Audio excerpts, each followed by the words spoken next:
हाँ जी, बताइए। डाउट कोई? ईएलपी में, ईएलपी 3 में क्वेश्चन नंबर 10।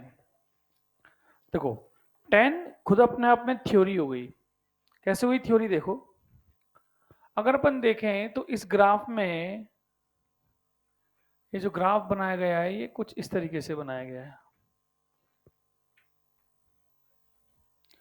मान ले ये वाला पॉइंट है P, ये है Q और ये है R। ये एक्स एक्सिस है और ये वाई एक्सिस है। ये कह रहा है कि बताइए इनमें से कौन सा कथन सही है। पहले इस ग्राफ को देख के देखिए कौन आपको उच्चिष्ट लग रहा है और कौन निम्निष्ट लग रहा है। इस ग्राफ में सबसे ऊंचा वाला बिंदु कौन है? P। तो ये P क्या बना होगा? उच्चिष्ट। अब मैंने कल आपको थ्योरी में लिखाया था कि उच्चिष्ट के लिए कंडीशन क्या होनी चाहिए भाई? पहला अवकलन तो जीरो, पहला तो जीरो ही होना चाहिए।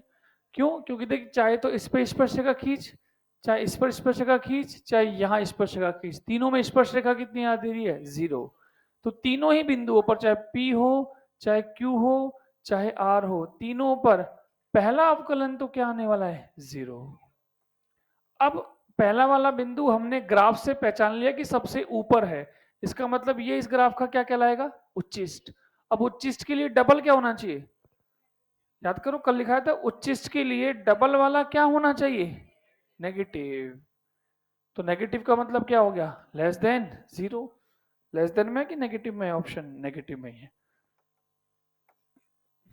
अच्छा, क्यू वाला बिंदु क्या है? क्या ये ग्राफ सबसे कम कहां पर है? नीचे। तो ये क्यू कौन सा पॉइंट हो गया? निम्निष्ट। और निम्निष्ट के लिए हम बोल सकते हैं कि क्या होता है? d2y/dx² क्या होता है? पॉजिटिव। लेकिन मान लो कभी ऐसी स्थिति आ जाए कि d2y/dx² भी जीरो आ जाए। भाई डबल वाला पॉजिटिव हो सकता है, डबल वाला, लेकिन डबल वाला जीरो हो जाए तो जब डबल वाला जीरो हो जाता है तो ऐसा बिंदु मिलेगा जो ना तो उच्चिष्ट है और ना ही निम्निष्ट है। तो ये कोई बीच का सब पॉइंट है, ना उच्चिष्ट ना निम्निष्ट। अब पढ़ो, देखो अब वो थ्योरी में ही लिखा हुआ है सब। तो कौन सा हो गया?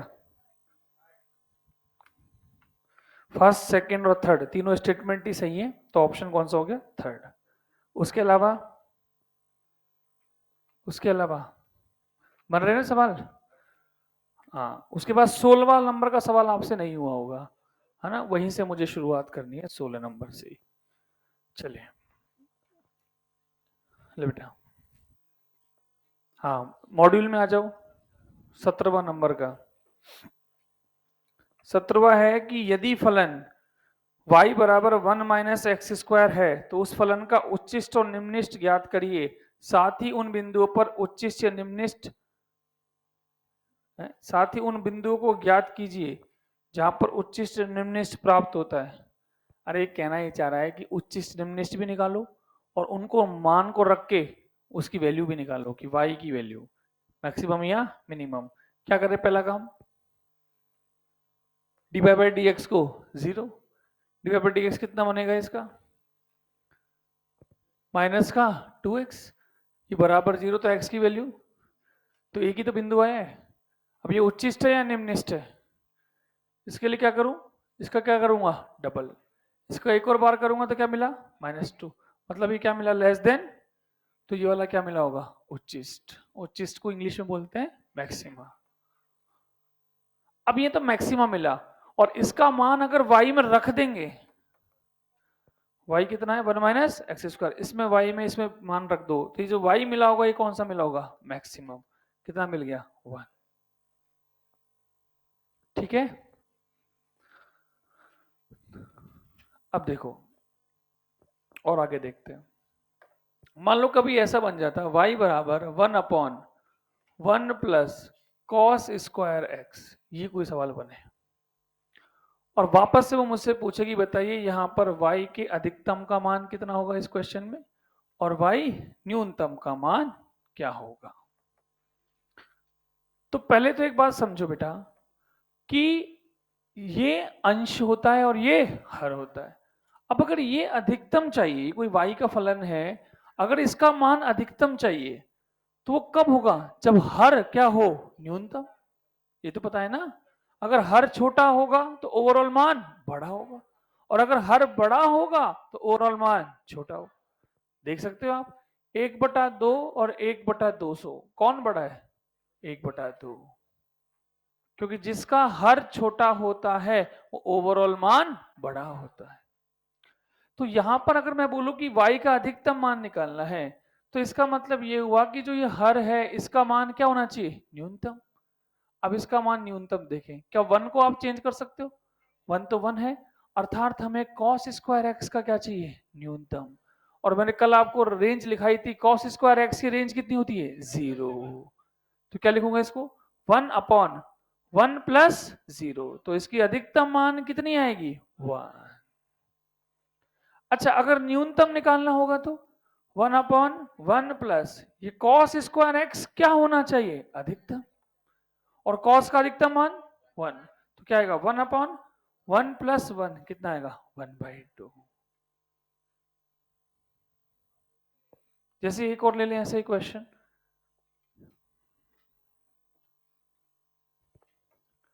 मैं आपसे बोलता कि मान लीजिए y है 5/10 plus 3 sine theta plus 4 cos theta, और मैं तेरे से पूछूं कि बता इस y का न्यूनतम मान क्या होगा?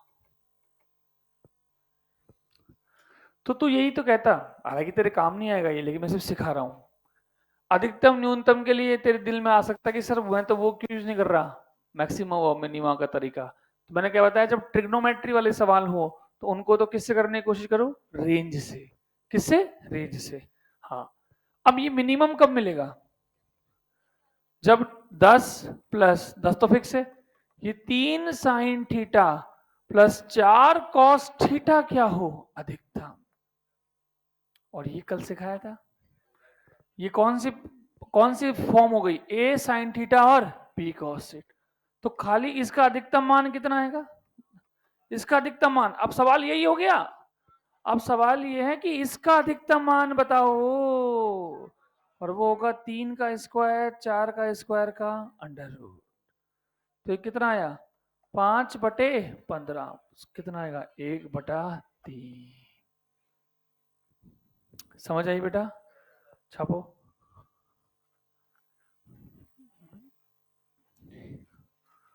कितने बच्चों की पहली क्लास है?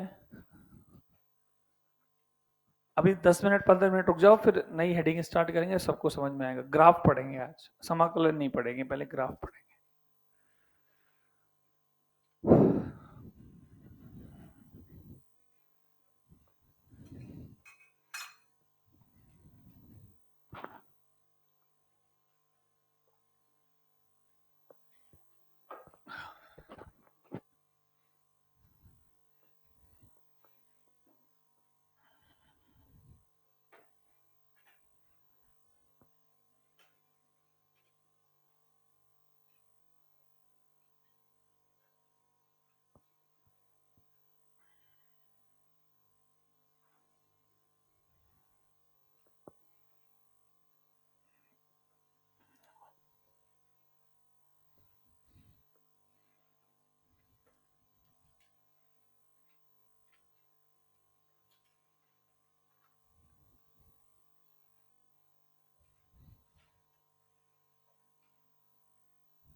चलें आगे, तो लिखिए हेडिंग।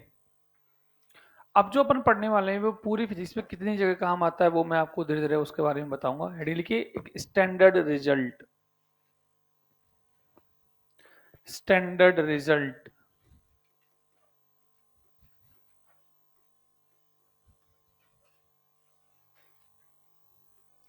स्टैंडर्ड रिजल्ट क्या होता है कि गणित के अंदर कभी भी ऐसा अगर हो कि दो नंबर को जोड़ने पर कोई नियत वैल्यू प्राप्त हो रही हो, मान ले लेट सपोज कांस्टेंट को कितना मान लिया? c। अगर गणित के अंदर किसी भी दो नंबर को जोड़ने पे कोई नियत संख्या प्राप्त होती है तो उन दोनों का गुणा जो होता है वो अधिकतम केवल तब होता है जब दोनों बराबर हो, जब x और y क्या हो बराबर। और अगर x और y बराबर रखोगे तो दोनों आधे आधे हो जाएंगे, कितना c/2। करके देख लेते हैं, चलो देखो। मान लो मैं बोलता कि x प्लस वाई बराबर 6 है, तो एक काम करते हैं अपन x और y के अलग अलग मान निकाल के x इंटू वाई निकाल के देखते हैं। x और y को अपन को चूज करना है इस प्रकार से कि दोनों का जो योगफल है वो कितना बना रहे 6। मान लो एक को कितना बनाया, एक, तो ये कितना हो जाएगा 5, 5 एकम 5। एक को 2 ले लो तो ये कितना हुआ 4, 2 4 जा 8। एक को लिया 3, एक को 3 तीजा। ये सबसे बड़ा कब आया 9। ये कब आया जब दोनों क्या हुए बराबर, जब दोनों क्या हुए और कितने हुए आधे आधे। अच्छा का आधा ही तो ये, तो इसको जनरलाइज कैसे किया कि अगर x प्लस वाई बराबर क्या हो c, तो इसका गुणा सबसे बड़ा कब आएगा जब दोनों क्या हो बराबर। और कितने होंगे c/2 और c/2। तो अगर मैं आपसे पूछूं जो क्वेश्चन आपने देखा था कि मैं बोलता कि x प्लस वाई की वैल्यू कितनी है 8, तो बताओ x y की अधिकतम वैल्यू क्या आएगी। तो अधिकतम वैल्यू कब आएगी जब दोनों कितने हो जाएंगे 4 और 4। तो वैल्यू कितनी हुई 4 इंटू 4 कितनी आ जाएगी 16। बोलो अब सर ये यूज कैसे आता है फिजिक्स में। देखो फिजिक्स में कितनी जगह यूज आता है, ये जो लिखा रहा हूं ये नोट नहीं करना। फिजिक्स में ये जो स्टैंडर्ड चीज है कितनी बार यूज आती है। पहली बार आप चैप्टर पढ़ोगे इलेक्ट्रोस्टैटिक, उसके अंदर सवाल बनेगा कि एक चार्ज है Q, इसको तोड़ दिया गया दो चार्ज में Q1 में और Q2 में, और उनको किसी दूरी पर रख दिया गया, तो उनके बीच लगने वाला कुलामियन बल अगर अधिकतम चाहते हो तो बताइए ये कितने कितने होने चाहिए। तो कुलामिक बल कितना लिखते हैं इनके बीच में K Q1 Q2 bye R। अब ये अधिकतम कब होगा जब Q1 Q2 क्या हो जाए अधिकतम। अब क्या इन दोनों को जोड़ने पर जो प्राप्त होगा वो एक नियत है, तो इनका गुणा कब अधिकतम होगा जब दोनों क्या हो जाए बराबर। तो सीधा अधिकतम बल कितना आ जाएगा वहां जो सिखाया जाएगा K इंटू क्यू की जगह Q/2, क्यू की जगह Q/2 डिवाइड बाय R², और आंसर आ जाएगा KQ²/4R²। सेम टू सेम सवाल कहां पर आ जाता है ग्रेविटेशन में, कि एक मास है उसको तोड़ दिया गया दो टुकड़ों में m1 में और m2 में। यदि उन दोनों को कहीं दूर एक r दूरी पर रख दिया जाए तो उनके बीच लगने वाला ग्रेविटेशन फोर्स अगर अधिकतम आता है, अब खुद कह रहा है वो क्या आ रहा है अधिकतम, तो बताइए m1 का m से क्या अनुपात होगा। तो ये ग्रेविटेशन बल अधिकतम कब आया होगा जब ये दोनों आधे आधे। तो m1 का मान कितना हो गया होगा m/2, और नीचे क्या है m से m साफ क्या है यहाँ 1/2। और कहां आता है सर, अरे और तूने फ्लूइड पढ़ा हो, सुना है, अभी तुमने नहीं पढ़े सब पढ़ाए जाएंगे। तो फ्लूइड के अंदर पढ़ाया जाता है टॉरिसेली का वेग, कि एक कोई भी इस तरीके से मेरे पास बीकर है, इस बीकर में मैंने H पानी भर दिया, तो बताइए छेद कहां करूं ताकि निकलने वाला पानी की परास अधिकतम हो। अरे बताने चाह रहा हूं कि ये सब बेसिक मैथ है। कैसा आएगा देखिए, मैं बोलूंगा यहां पर जो परास का फॉर्मूला आता है, ये मान लीजिए H है छोटा h, तो वही पूछता कि बताइए छोटा h कहाँ हो ताकि ये रेंज क्या हो अधिकतम। तो वहां पर जो रेंज का सूत्र आता है वो आता है 2 इंटू h माइनस h का अंडर रूट। अब मुझे इस रेंज को क्या करना है अधिकतम, तो मुझे इस दोनों का गुणा क्या करना है अधिकतम। ये दोनों गुणा अधिकतम कब होगा जब दोनों क्या हो जाए बराबर। बराबर करना h बराबर, तो 2h बराबर h, तो ये छेद का होना चाहिए h/2 पर। चौथी बार कहां आता है ये, चौथी बार आता है न्यूटन्स लॉ में NLM में। मैं बोलूं कि एक m मास है, इसके दो टुकड़े कर दिए, m1 और m2। अगर इन दोनों को किसी पुली के माध्यम से लटका दिया जाए तो लगने वाला जो टेंशन है वो अधिकतम था। तो बताइए इन दोनों का अनुपात कितना होगा। तो अगर इन दोनों को लटका दिया गया, मान लीजिए को क्या बना दिया m1, एक को बना दिया m2, तो अब मैं वहां पढ़ाऊंगा निलंबे के इनके बीच की जो टेंशन आती है वो आती है 2m1 m2 upon m1 plus m2 into जी। अभी टेंशन अधिकतम कब होगी? जब इन दोनों का गुणा क्या होगा? अधिकतम। और इनका गुणा अधिकतम कब होगा? तो दोनों का अनुपात क्या आएगा? 1:1। ये सब चैप्टर में क्या है? एक ही चीज खूबसूरत है, और वो क्या है? बेसिक मैथ का वो कॉन्सेप्ट, क्या कि दो नंबर को जोड़ने पर अगर कोई एक नियत प्राप्त होता है तो उनका गुणांक केवल तभी मैक्सिमम हो सकता है जब दोनों नंबर क्या हो? आधे आधे। क्या मेरी बात याद रहेगी? अभी आपको लग रहा होगा सर ये सब क्या पढ़ा दिया आपने, हमने सुना ही नहीं है। अरे ये सब चैप्टर में आपको पढ़ाया जाएगा। मैं तो केवल आपको ये झांकी सेट कर रहा हूं कि फिजिक्स में क्या क्या कैसे कैसे यूज होगा बेसिक मैथ का। देखो इसको, तो ये है स्टैंडर्ड रिजल्ट। तो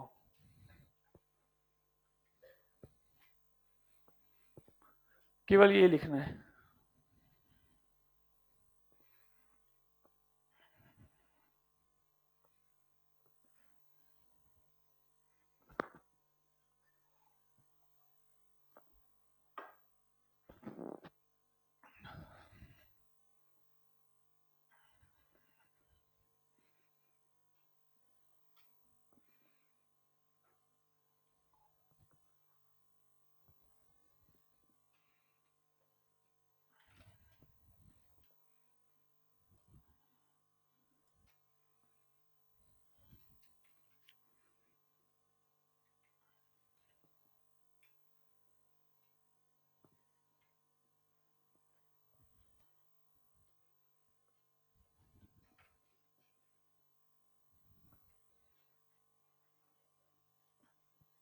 ये सब लिखना नहीं है, बस लिख लिया ना।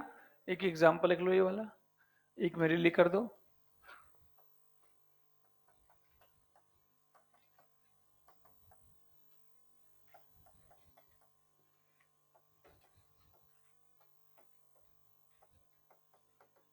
थ्री एक्स वाई के अधिकतम मान क्या होगा?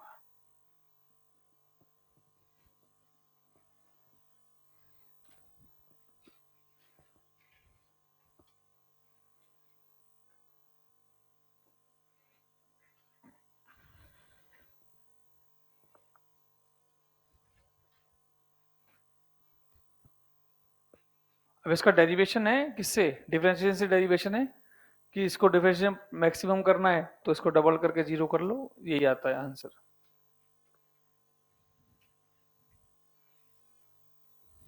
आज कितना आएगा आंसर? कैसे करेंगे ये मैक्सिमम? कैसे आएगा? तीन तो सेम रहेगा। अब x की वैल्यू क्या होगी? c/2, y की वैल्यू भी c/2, तो आंसर 3c²/4। अरे 3 तो मैंने लगा रखा था ना, तो 3 जो मैंने लगाया वो तो रहेगा रहेगा, क्योंकि 3 तो नियत है। हेडिंग लिखी ग्राफ। ये अवकलन क्या हुआ? समाप्त।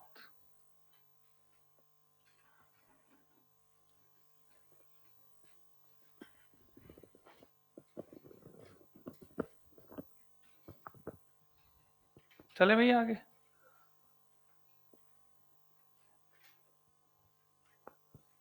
ग्राफ, तो हम वो ग्राफ पढ़ेंगे जो बेसिक मैथ में यूज होते हैं। ठीक है, कौन कौन से ग्राफ पढ़ेंगे? थोड़ा ज्यादा डिटेल में किसको पढ़ेंगे? सरल रेखा। सरल रेखा मतलब स्ट्रेट लाइन, इसको डिटेल में पढ़ेंगे। उसके बाद हल्का हल्का आइडिया किसके लेंगे? परवलय। उसके बाद अति आयतीय परवलय।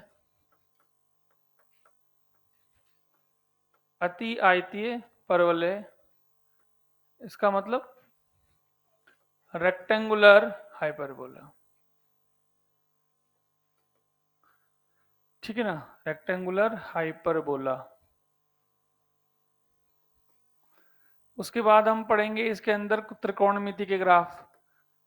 नहीं, उससे पहले मैं पढ़ूंगा वृत्त। वृत्त तथा दीर्घवृत्त सुना है? सर्कल और इलिप्स। उसके बाद हल्का सा पढ़ाऊंगा त्रिकोणमिति के साइन कॉस के, क्योंकि पूरा एसी चैप्टर में वही चलता है, एसएचएम में वही चलता है, त्रिकोणमितीय ग्राफ। और छठे में मैं आपको पढ़ाऊंगा एक्सपोनेंशियल ग्राफ, ई की पावर एक्स व ई की पावर माइनस एक्स का ग्राफ। ई की पावर एक्स का कोई कैपेसिटर की चार्जिंग और डिस्चार्जिंग में ये वाला ग्राफ काम में आता है।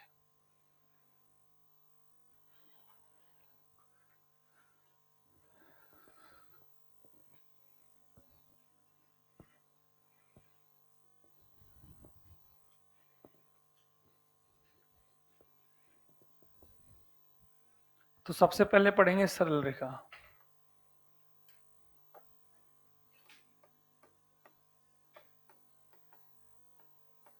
तुम इतने मासूमों की तरह क्यों बैठे हो? ऐसे पढ़ रहे हैं जैसे कोई यार कितनी बड़ी पढ़ाई कर रहे हैं।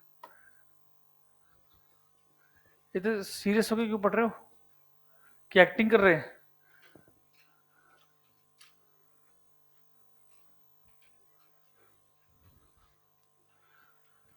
हाँ, सीरियस हो रहा है? लेकिन सीरियस नहीं है, सिंसियर बनना है। सीरियस की जरूरत नहीं है, सिंसियर रहो। कई लोग क्या करते हैं, सीरियस इतने हो जाते हैं, चेहरे भी दिखाते थे कि और कितनी पढ़ाई चल रही है, कितना दुख है। ऐसा नहीं है, अपन को सिंसियर रहना है। शिष्टाचार, शिष्य मतलब क्या बोलते हैं सिंसियर को हिंदी में? शिष्टाचार। शिष्टाचार बोलते हैं हिंदी में। शिष्टाचार तो होता है एडिकेट्स। नहीं, गंभीर तो सीरियस हुआ। मैं बोल रहा हूँ सिंसियर को क्या बोलते हैं?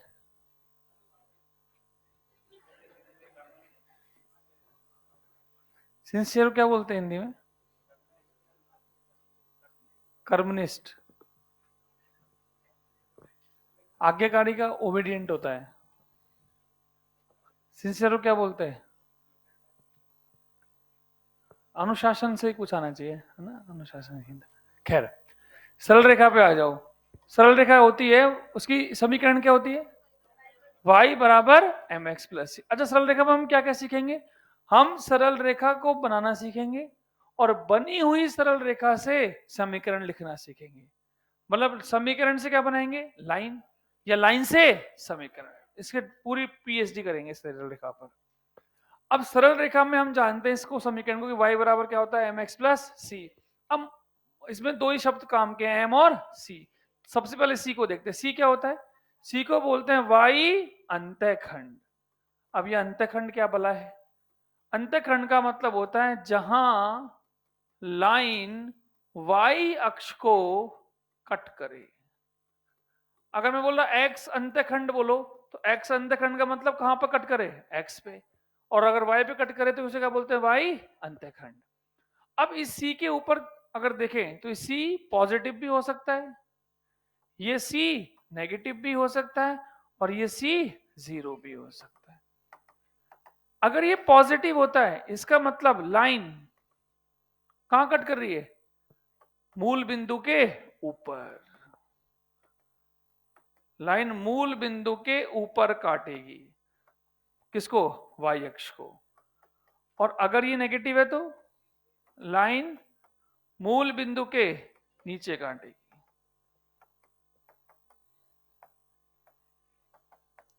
और अगर जीरो है तो मूल बिंदु पर ही काटेगी या मूल बिंदु से गुजरेगी। जीरो है तो लाइन मूल बिंदु से गुजरेगी।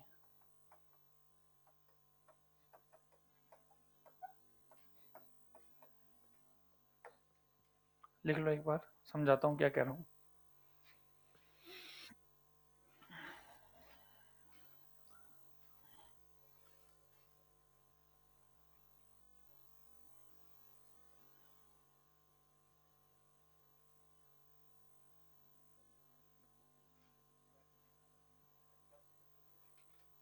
इंटरसेप्ट।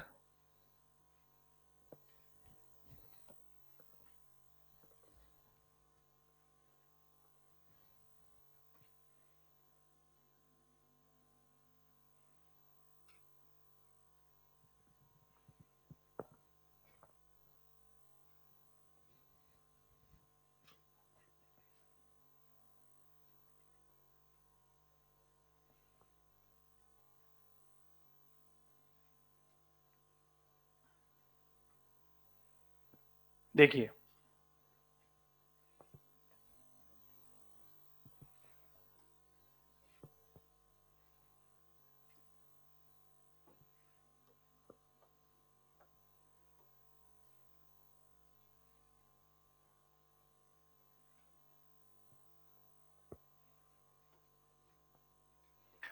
मतलब मैं अगर आप एग्जाम्पल के लिए बात करूं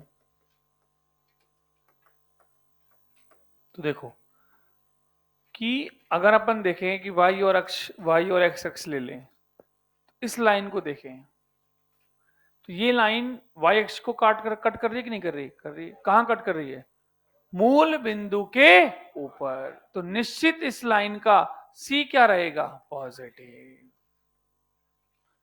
अगर मान लीजिए इसी ग्राफ के अंदर एक लाइन में ऐसे बनाता, इस तरीके से बन रही होती कोई लाइन, फॉर एग्जांपल ए, ये ले, तो पहले तो तेरे को लग रहा है कि ये लाइन तो कट ही नहीं कर रही वाई अक्ष को, तो कहां बढ़ा लो? पीछे। अरे पीछे बढ़ा के देखो ना, ये लाइन कहां से कट करेगी? नीचे।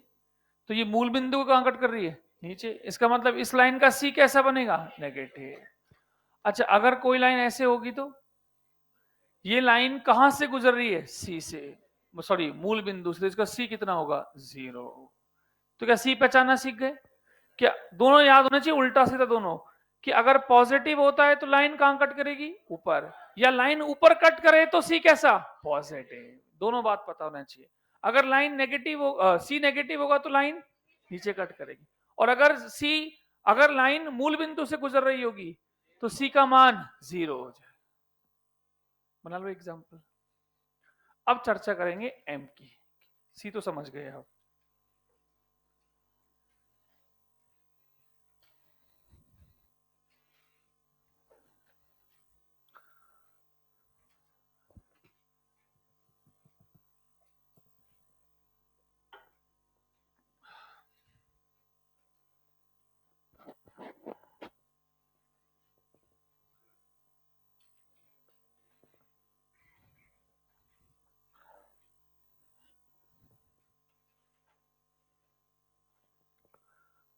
अब करेंगे एम पर।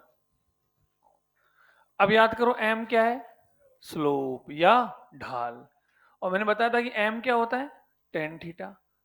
और टेन थीटा में इंपॉर्टेंट है, थीटा कहां से लेते हैं? एक्स अक्ष से एंटी क्लॉकवाइज। या फिर बताया था मैंने क्या, जहां कट करे उसके राइट साइड से। अब स्लोप जो है वो भी कैसा हो सकता है? पॉजिटिव, नेगेटिव या 0। तो स्लोप में अगर देखें तो जरा बताना ये पॉजिटिव कब होगा? नहीं, जब स्लोप पॉजिटिव होगा इसका मतलब थीटा क्या होना चाहिए? 90 से छोटा।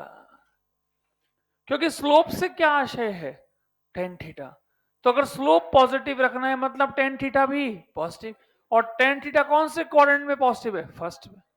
तो थीटा कैसा होना चाहिए? 90 से छोटा। इसे क्या बोल सकता हूं? न्यून कोण। कल वाली बात ही रिपीट कर रहा हूं भाइयों। अच्छा, अगर नेगेटिव होना है तो थीटा 90 से ज्यादा, और इसे क्या बोलेंगे? अधिक कोण।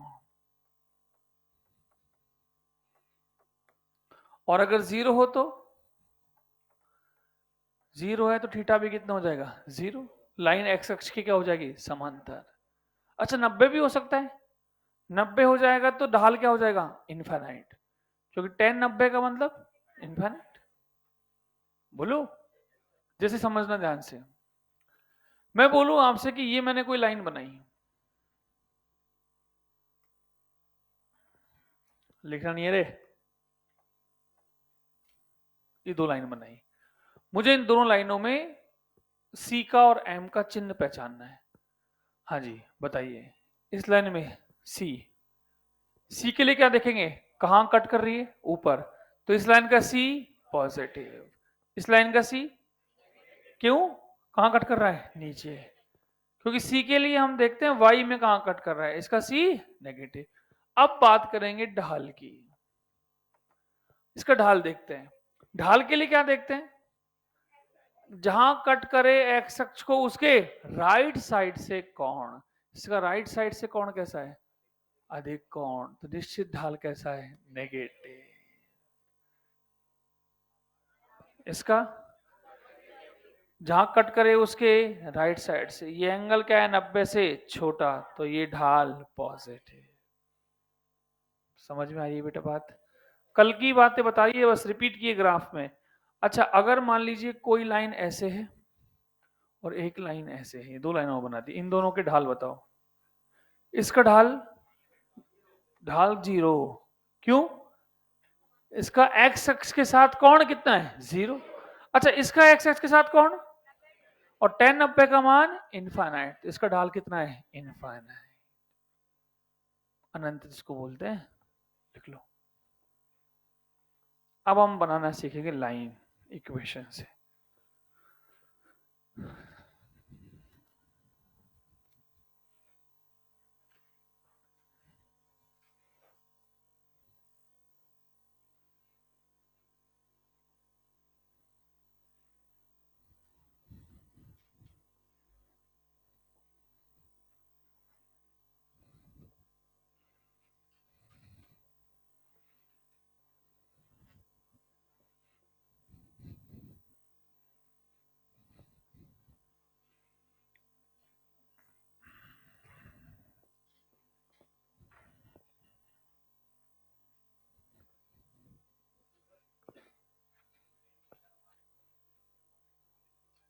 होता है, लेकिन लाइन को 180 से ऊपर कैसे लेके जाएगा? लाइन कितना एंगल बना सकती है अधिकतम? 180, क्योंकि अगर मान लो उससे ज्यादा एंगल बनाएगा तो नीचे से आ जाएगा एंगल। समझ गया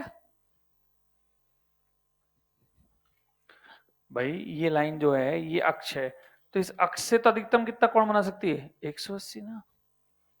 इसलिए हम दो ही चतुर्थांश की बात करेंगे, फर्स्ट की और सेकंड की।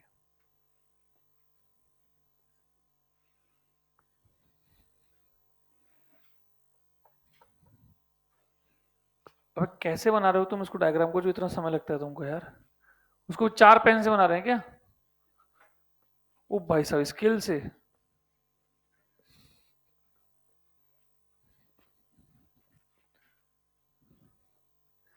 अब देखो, पहले हम सीख रहे हैं इक्वेशन से क्या बनाना? ग्राफ। तो लिखिए समीकरण से ग्राफ। पहले हम ये सीख रहे हैं कि समीकरण से ग्राफ कैसे बनाएंगे। तो उसके लिए कोई क्वेश्चन ले लें, मान लो अपन 3y माइनस 4x माइनस का 9 इज इक्वल टू 0। मुझसे बोला गया कि मेरे पास ऑप्शन बने हुए आएंगे, बताइए ये वाली इक्वेशन कौन सी लाइन की होगी। तो पहली बात तो ग्राफ बनाना है कि बना हुआ आता है? बना हुआ, लेकिन फिर भी हमें तो बनाना है, हमें तो बनाना सीखना है। कैसे करना है? पहला काम, पहली स्टेप, समीकरण को y बराबर mx प्लस सी के रूप में लिखो। y बराबर mx प्लस सी के रूप में लिखो। और फिर लिखने के बाद स्टेप 2, c का चिन्ह देखो। पहले c का चिन्ह देखो, और स्टेप 3 किसका चिन्ह देखो? m का चिन्ह देखो। खत्म। ये स्टेप लगानी है आपको हर सवाल में, मैं लगा के दिखाऊंगा, देखना।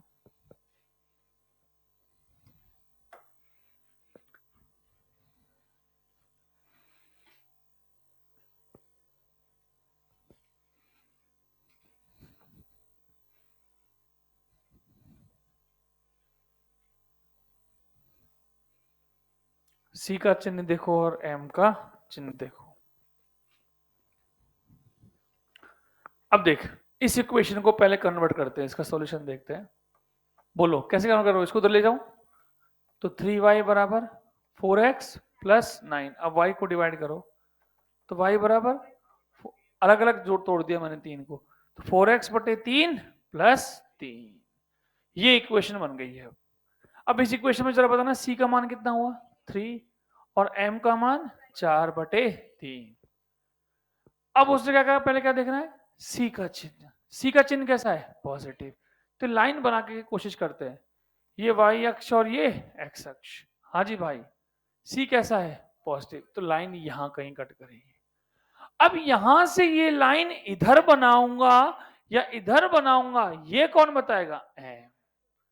आप समझिए कि लाइन ऊपर कट करेगी या नीचे कट करेगी, ये तो कौन बताता है? सी। और लाइन लेफ्ट में जाएगी या राइट में जाएगी ये कौन बताता है? एम। अब एम का चिन्ह देखो, एम का चिन्ह पॉजिटिव है, अर्थात कोण जो बनना चाहिए वो कैसा बनना चाहिए? न्यून कोण। उल्टा याद करो ना, एम अगर पॉजिटिव है तो थीटा क्या होना चाहिए? न्यून कोण। अब सोच, अगर तूने लाइन को ऐसे घुमा दिया, मान लो, एक दो बार मन में बना के देखना, तो कोण कैसा बन गया? अधिक कोण। तो ये लाइन तो क्या बन गई? गलत। यार तुम्हें आ रहा है क्या? क्या करूं फिर? इधर बनेगा। अरे ये गलत है तो फिर तो ये सही है, और अपने आप ये कोण क्या हो रहा है अब? न्यून कोण। ये लाइन क्या हो गई? तैयार। बोलिए। अच्छा और छोड़, मैं तो ये भी बता सकता हूं कि ये कोण कितना होगा। क्यों? क्योंकि इसका मान मुझे पता है। ये कितना हुआ? Tan theta. तो टेन थीटा बराबर, तो थीटा का मान 53 डिग्री। तो ये मान भी पता है मुझे, कितना आएगा? 53 डिग्री। कर पाओगे क्या? मेरे लिए करके दिखाना। लिख लो इस सवाल को तो।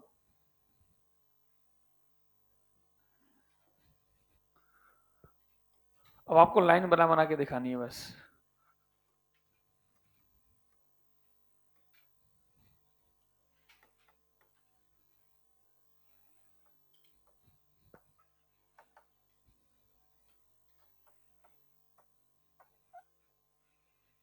ये दोनों लाइन बना के दिखानी है, और दोनों लाइनों में ये भी बताना है कि एम कितना है और सी कितना है।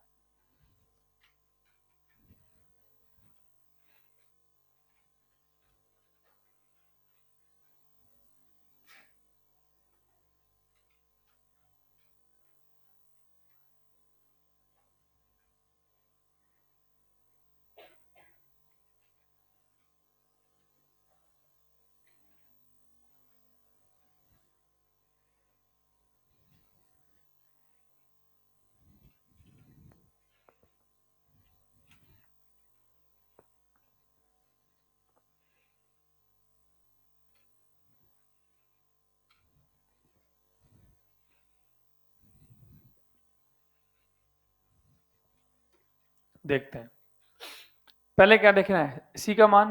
अच्छा ये ऑलरेडी y बराबर एम एक्स प्लस सी में ही क्या है? स्थापित है ऑलरेडी। सी का मान 2, एम का मान -6। अब लाइन को पहनाते हैं। पहले लाइन में क्या देखना है हमेशा? सी। इससे जल्दी बनेगी लाइन जो मैं बता रहा हूं।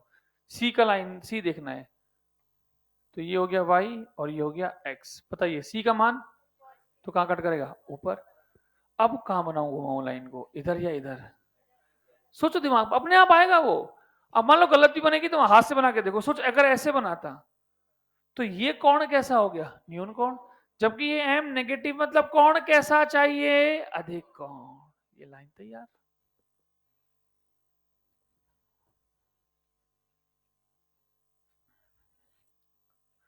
अच्छा कई बार ऑप्शन में लाइन ऐसी दो बनी हुई आ जाती है, तो फिर आप कैसे पहचानते हैं? बिंदुओं से। उसमें बिंदु मार्क होते हैं यहाँ पे, ये वाला बिंदु का निर्देशांक और इस वाले बिंदु का निर्देशांक लिखा हुआ रहता है। इस बिंदु का निर्देशांक कैसे लिखोगे? वाई अक्ष पर क्या जीरो होता है? एक्स। तो एक्स का मान तो, और वाई का मान तो क्या है? सी है। तो कितना हुआ? 0,2। ये वाला मान कितना हुआ? 0,2। निर्देशांक बता रहा हूं। और इस वाले का निर्देशांक इसे बोलते हैं अंतखंड। अंतखंडों के क्या लिखे रहते हैं? निर्देशांक। ये निर्देशांक बताओ, ये कौन सा अक्ष है? एक्स पे वाई वाला 0, तो वाई को तो करो 0। अब वाई का मान 0 रहा यहाँ पर। जैसे ये y का मान 0 रखोगे, अब बचपन में किया है 10वीं में, x का मान कितना आया? 1/3। अब x का मान 1/3, तो यहाँ पे क्या आ गया? 1/3। तो ये वाला बिंदु क्या बनेगा? 1/3, 0, और ये वाला 0,2। दोबारा ये बिंदु कैसे निकाला? y वाला बिंदु तो मिल ही जाएगा, किससे? c से। x वाले बिंदु के लिए क्या करना पड़ेगा? y के 0 का मान रख दीजिए समीकरण में। नीचे वाला बनाओ। सही बना रहा है।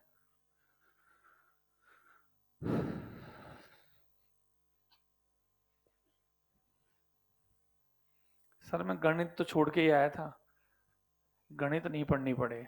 और आपने आते ही क्या पढ़ा दी? गणित। कैसे तुमने तो 12वीं पास की है, तुम्हें पता ही है कि तो मैं धोखा था कि बायोलॉजी में क्या नहीं आती, मैथ।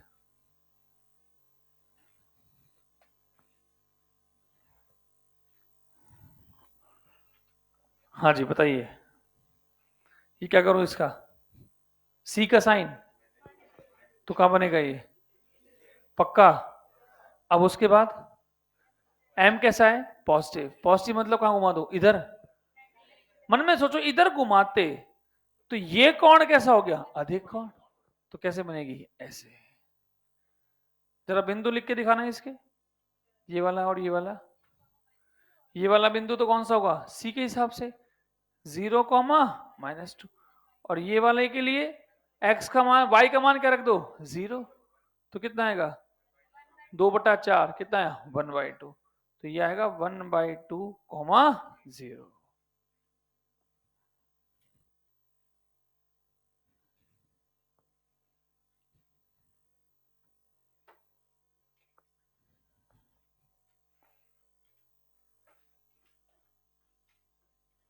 अभी 2 और कराऊंगा। लाइन, लाइन आ गई बनाना। किसका यूज क्या होगा? फिजिक्स में तो बहुत यूज है इसका। मैं बोलूं कि मैं दे दूंगा भी लाइन, देखो वेग और समय की, तो तुम्हें ड्रॉ करना है। चलें आगे। अब देख, मान लो ये वाले ग्राफ भी आपको बनाना है।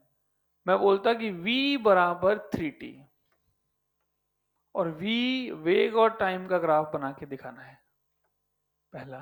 दूसरा, f बराबर, ये सुने आपने, f बराबर -kx। कहां पर? स्प्रिंग बल। अरे इसका भी ग्राफ बना के दिखाना है। फिजिक्स से करा रहा हूं मैं अब।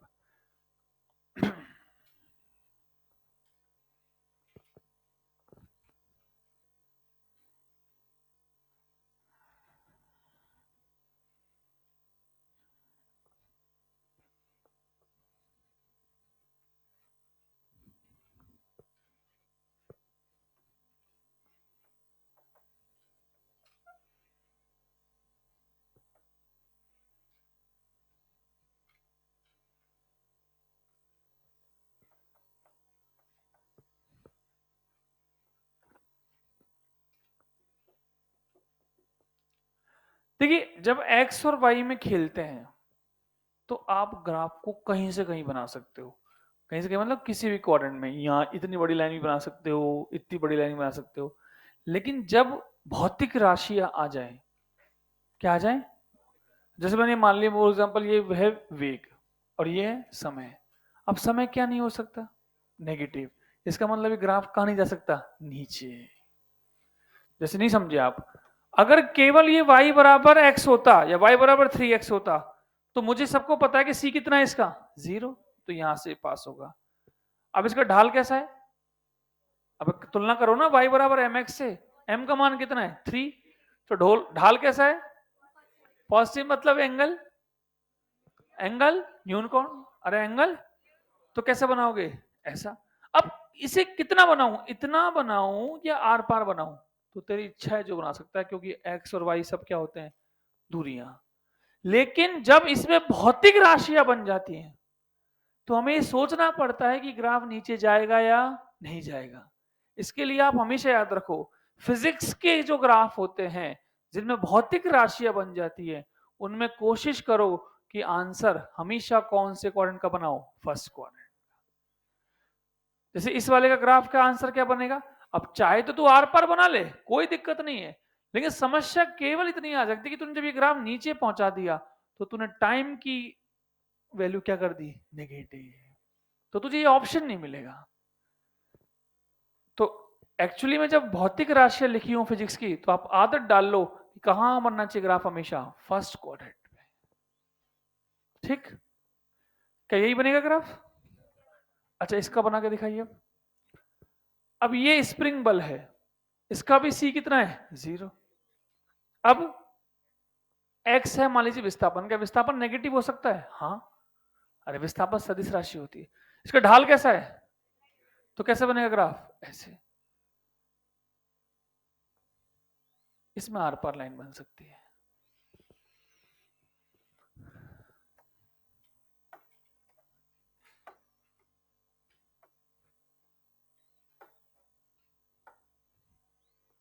ये वाला बनाइए।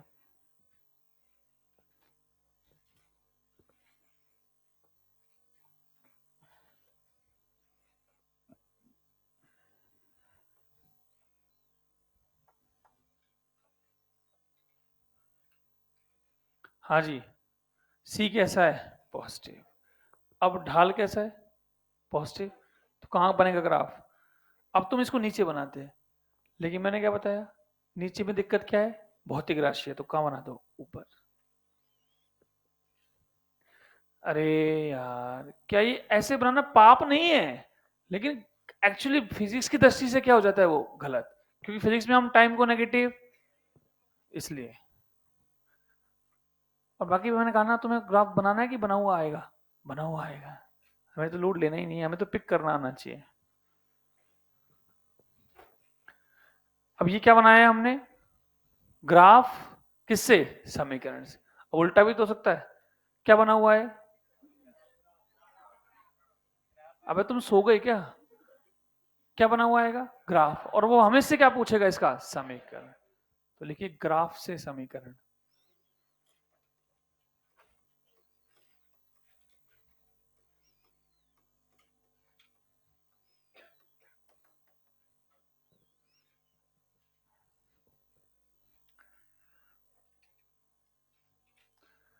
अब ग्राफ से समीकरण में तो और भी आसान है, आपको क्या करना है? एम और सी पहचानना है।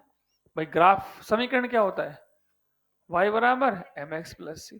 ग्राफ के वेरिएबल देके क्या पिक कर लूंगा? y और x। और फिर बाद में क्या ढूंढना है? c और m। c कैसे ढूंढूंगा? y को कहां कट कर रहा है, उससे क्या मिल जाएगा? c। और m की ढाल अधिक कौन है या न्यून कौन। खत्म। जैसे एक समीकरण लेते हैं, सवाल मान लो, फिजिक्स के लेता हूँ, सॉरी मैं अभी तो सिंपल लेता हूँ। अच्छा, मुझे तो ग्राफ बना के देना है। मान ले बेटा, ये वेग और समय का एक ग्राफ बना के दिया मैंने तेरे को, और एक ग्राफ दिया ऐसे ट्रिंग, और क्या, और ये वाला एंगल मैंने दिया 60 डिग्री, और ये वाली वैल्यू मैंने दी है 0,4। अब मुझे बताइए इसकी समीकरण क्या बनेगी? पहले मैं बनाऊंगा। सबसे पहला काम देखिए, इसका c कैसा है? पॉजिटिव। अच्छा पहले देखो x और y कौन बन गया? y कौन बन गया? v। और x कौन बन गया? t। तो y की जगह तो क्या लिखेंगे? v। और x की जगह t। बोलो। अब क्या देखना है? c। c कैसा है? पॉजिटिव। और है कितना? 4। तो ये वाली वैल्यू क्या रखूंगा? 4। अब क्या देखना है? ढाल। अच्छा ढाल कैसा है इसका? इस लाइन का ढाल कैसा है? नेगेटिव की पॉजिटिव? नेगेटिव। तो पहली बात तो इसका ढाल कैसा है दोस्त? नेगेटिव। तो कैसे लिखूंगा नेगेटिव वाले को? मैंने कल बताया था, जब भी ढाल नेगेटिव हो तो अंदर से जो मान आए उसके आगे क्या पुट कर दो? माइनस। अंदर से मान कितना आ रहा है? टेन 60। टेन 60 का मान √3। तो ढाल कितना लिखोगे? -√3। नहीं आया तो क्या आएगा आंसर? ये लो, ये तैयार हो गया। अरे यार, अब देखो थ्योरी से कितना लिंकअप होता है। यही फर्स्ट इक्वेशन है, यही क्या है? गति का फर्स्ट समीकरण, v बराबर u प्लस ए टी। यहां पर लगातार वेग क्या हो रहा है? कम, इसलिए एक ऐसा आया है नेगेटिव।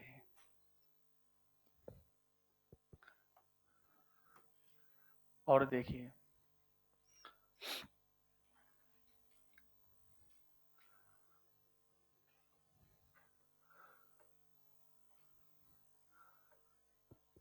मान लो मैं अनशन बना रहा हूं, पहले बोल रहा हूं, ये v है और ये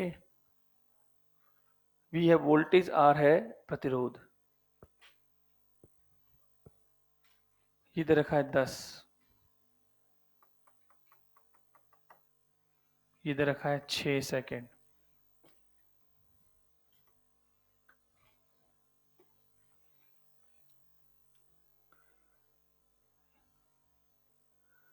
ये वाली वैल्यू कितनी है? 16 वोल्ट। ये प्रतिरोध है ओम में, वो है वोल्टेज। बोला गया इसका समीकरण बता दो।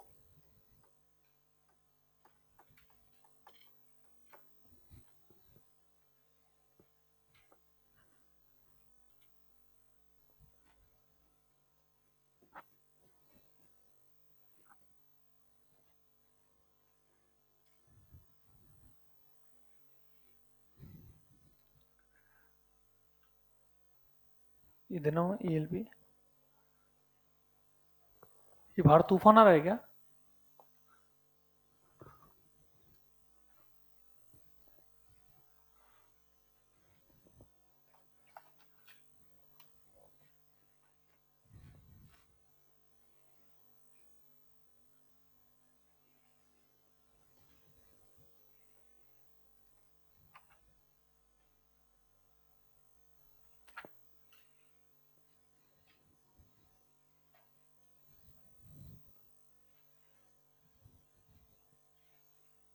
बन गया, देखते हैं। C मिल गया, C। अच्छा, X की जगह कौन है? R। Y की जगह तो यहां तो V आएगा और यहाँ पे R। यहां तक सही है। अब C कैसा है? C कौन सा कट कर रहा है? ये तो C कितना आएगा? 10। अब क्या निकालना है? ढाल। और ढाल क्या होता है? इसका ढाल कैसा है? पॉजिटिव। और स्ट्रेट लाइन में तो फायदा ये है कि ढाल ये है, अर्थात मैं इस ट्राइंगल में क्या निकाल लूं? tan theta. अरे ढाल क्या होता है? tan theta. तो tan थीटा कितना होगा? लंब बटे आधा। अच्छा, ये लंब कितना हुआ? ये 16 नहीं होगा दोस्त, 16 है ये कितना है? 10। तो ये केवल 6। तो 6 बटे आधार कितना? 6। कितना आया? 1। तो ढाल ही कितना आ गया? 1।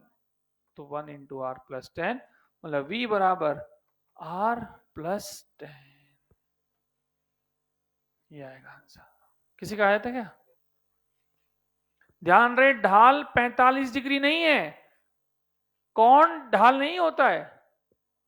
कोण का tan क्या होता है? ढाल। ढाल कितना है? 1।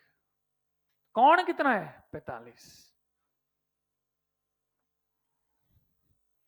अबे आया क्या समझ में? फिजिक्स के हैं इसलिए थोड़ा को दिक्कत आ रही है तेरे को। एक और कर दे, ये y, ये x। ट्रिंग √3 कामा 0, 0 कामा 3, इसकी इक्वेशन।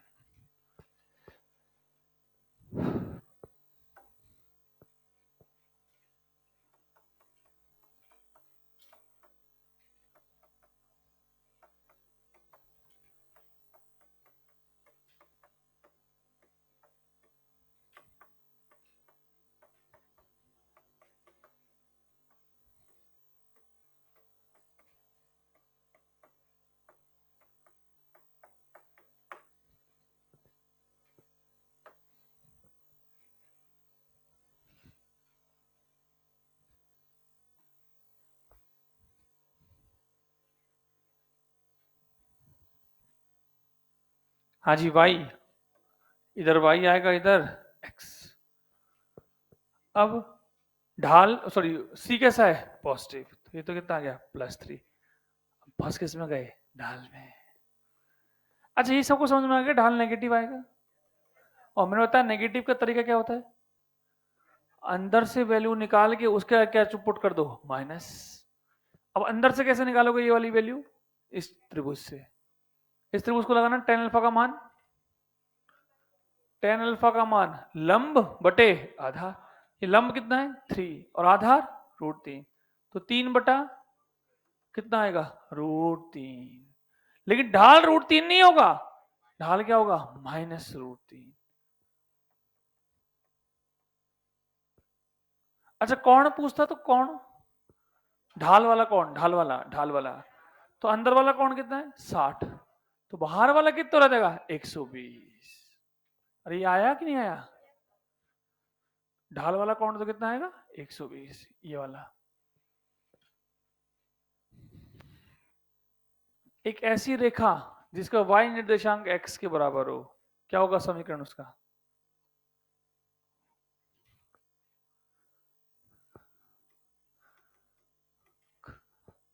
खत्म।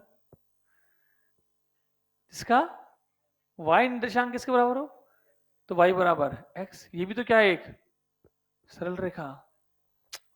ये क्या है, एक जिसका c और ढाल 1। कैसे पता लगा?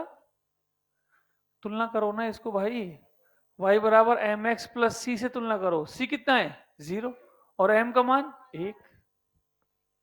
ये क्या खत्म हुआ? सरल रेखा। ग्राफ को खत्म, ग्राफ ही खत्म हो गया।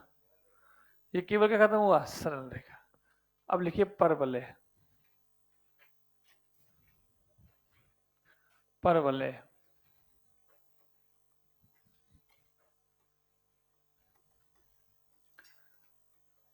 ध्यान रहे, हम परवलय नहीं पढ़ते हैं, हम हमारे लेवल पे, नीट के लेवल पे जो पढ़ते हैं वो परवलय का भी एक स्पेशल केस पढ़ते हैं, सममित परवलय। देखो ये एक समीकरण सुनिए, क्या y बराबर A x square plus B x plus C, ये क्या है? एक द्विघात समीकरण। तो किसी भी द्विघात समीकरण का जो ग्राफ बनता है उसे ही क्या बोलते हैं? परवलय। कोई भी द्विघात समीकरण जो होता है उसका जो वक्र बनता है उसी का नाम क्या होता है? परवलय। लेकिन हम इसका परवलय नहीं, इस परवलय को नहीं पढ़ते हमारे नीट में। हम इसमें भी एक स्पेशल केस पढ़ते हैं कि इफ बी और सी दोनों 0 हो जाए तो क्या बना ये वक्र? y बराबर ए एक्स स्क्वायर। और इसे हम लोग, ये कोई नहीं बताएगा आपको, मैं बता रहा हूं, इसे क्या बोलते हैं? सममित परवलय। मतलब जिस परवलय को तुम लोगों को बनाना आता है, कई लोगों को आता है परवलय, उन्हें ये नहीं पता होता लेकिन हम बना क्या रहे हैं। हम जो परवलय बनाते हैं उसमें दो ही टर्म जिंदा होनी चाहिए, एक तो y की और एक x की। y की मान पावर कितनी है? x की। अब कोई और टर्म नहीं होनी चाहिए साथ में। दोबारा समझो, परवल, अच्छा सवाल हमारे फिजिक्स में कैसे आता है? सवाल फिजिक्स में ऐसा आता है कि हमें यह भी पिक करना पड़ता है कि इनके बीच ग्राफ क्या बनेगा। तो परवलय की पहचान क्या है? कोई एक चर की घात 1 और किसी एक चर की घात 2। बोलो, जैसे सरल रेखा की पहचान क्या है? y समानुपाती x, मतलब एक की घात भी इसकी घात भी, तो ये क्या बनेगा? सरल रेखा। उसी प्रकार से y proportional to x square या x प्रोपोर्शनल टू y, इसमें y की पावर इसकी इसकी, मतलब एक किसी एक की, एक किसी एक की, तो जो हम बनाएंगे उसे क्या नाम देते हैं? परवलय। और भी अच्छा कोई पूछे तो क्या बोलते हैं? सममित परवलय। मतलब अगर कभी हमारे जीवन में ऐसा आ जाए एक्स स्क्वायर माइनस एक्स, तो मुझे ये तो पता है कि इसमें y की पावर कितनी है और x की अधिकतम, तो बनेगा तो ये क्या? परवलय। मगर वो परवलय मेरे को बनाना नहीं आता। मतलब मेरे को मतलब अपन को, नहीं समझे? क्या समझे? क्या ये परवलय हम बनाना सीख रहे हैं? नहीं, हम कौन सा सीख रहे? केवल ये वाला, कि जिसमें एक ही पावर होनी चाहिए, 2 और 1। ठीक है, सब बनाएंगे कैसे? वो बहुत आसान है, उसकी ट्रिक देख। उसकी ट्रिक क्या है कि अगर ये वाला ग्राफ होता तो ट्रिक क्या है?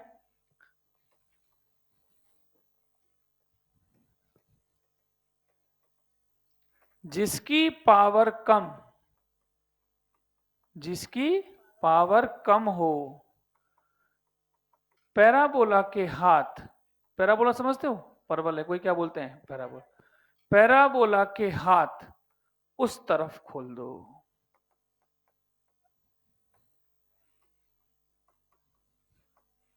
ये हाथ पैर का मतलब क्या हुआ? ओपनिंग, ओपनिंग ऑफ पैराबोला, मतलब कर्व कैसे उठाना है वो बताना है। लिख लो पहले, समझा रहा हूं आराम से, लिख लो पहले।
हाँ जी, देखिए, तो अब मैं आपको बता रहा हूं कि दो ही प्रकार के ग्राफ बनेंगे। या तो इक्वेशन मिलेगी y बराबर ए एक्स स्क्वायर, या क्या मिलेगी y बराबर x बराबर ए वाई स्क्वायर, मतलब किसी एक की पावर 1 और किसी एक की पावर 2। अब इसमें वक्र कैसे बनाना है मैंने क्या बताया, जिसकी जिसकी पावर कम हो पैराबोला के हाथ उस तरफ खोल दो। किसकी पावर कम है? अब इसमें पावर नहीं समझ पा रहे कि घात, घात किसी कम है y की, तो ये हाथ किस तरफ खोल दो। अब y तो ऊपर भी हो सकता है और y नीचे भी। अच्छा, घुमाना कहां से है? हमेशा मूल बिंदु से, तभी तो इसका नाम क्या है, सममित। ये पता है किसके सममित है? y के क्या हो गया ये सममित। अब ऊपर भी बन सकता है और नीचे भी, ये डिसाइड कैसे? अच्छा, घुमाना यहीं से ही है, तो ये ऊपर भी बन सकता है और नीचे भी, वो डिसाइड किससे होगा? ए से। अगर ये ए कैसा हो, पॉजिटिव, तो कहां बनेगा? ऊपर। और ये अगर ए नेगेटिव होगा तो नीचे। अब जरा यहां पे देखो, सोचो खुद, अब किसकी पावर कम है? एक्स की।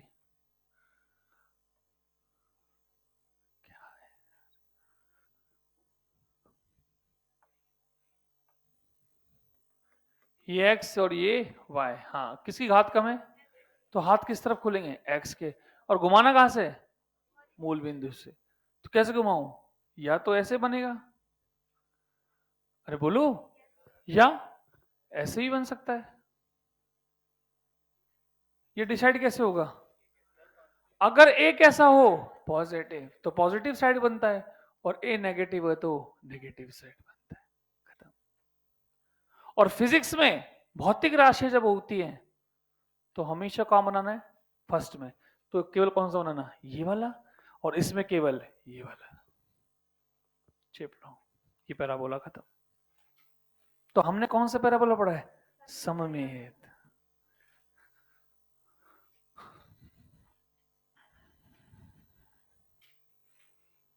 बनाते वक्त थोड़ा इस प्रकार से बनाना कि सममित लगे। कहीं यही बना रहे, ये यहां तो यूं करके ये ले, थोड़ा सिमेट्रिक दिखाना भैया।